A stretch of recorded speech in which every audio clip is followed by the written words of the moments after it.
Hello po, welcome back to my channel. Ang gagawin ko po ngayon is maglalagay po ako ng bagong sealant dito sa fender flare ng Nissan Navara. Bali yung kaliwa po tanggal na, pinapasabay na rin po yung kanan.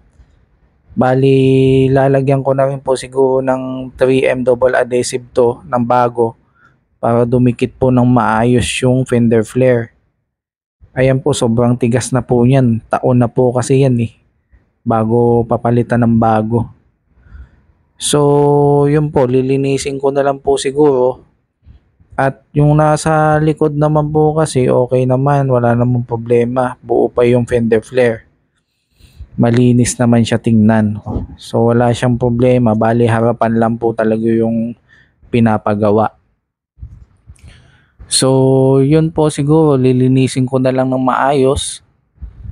At sobrang tigas na po kasi nito, siguro dahan-dahan na lang po siguro yung pagtanggal, baka masira po kasi. So yun, simula na po tayo.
Hello guys, grabe, ang hirap tanggalin ito. Sobrang tagal na kasi nitong sealant na tong tigas. So ang ginawa ko, nilagyan ko pa ng gaas para matanggal lang tong mga sealant na to. Ito kahit papano natanggal na dito. Ito lang kailangan ko matanggal Tapos lalagyan ko na ng 3M adhesive yung ilalagay ko ditong kits. Yan na lang kulang Tapos lalagyan na natin ng sealant tape tsaka sealant na lang. Ayan guys, kakatapos ko lang, tinanggal ko yung mga sealant. Sobrang tigas ng sealant. So ginawan ko pa ng paraan, nilagyan ko pa ng gaas para matanggal. Yun naman talaga pampatanggal sa sa sealant. Ang titigas kasi ng sealant Ayan pagtanggal ko na dyan. Tapos sa sobrang tigas ng sealant, ayan, pati yung pintura na natanggal din So yan talaga yung realidad pag tinanggal mo ng matigas yung sealant.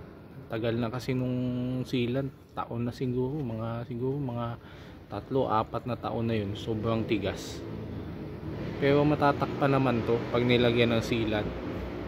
So yun lang yung mga possibilities na mangyayari pag tinanggal mo talaga yung matigas na sealant. So ine-next na natin yung paglagay ng kits. 1,000 years later. Ayan po, katatapos ko lang po gawin yung sealant. Na ayos ko naman po. Yung sa kaliwa po na may natanggal na pintura, nagawan ko po ng paraan. Natakpan po ng sealant yan.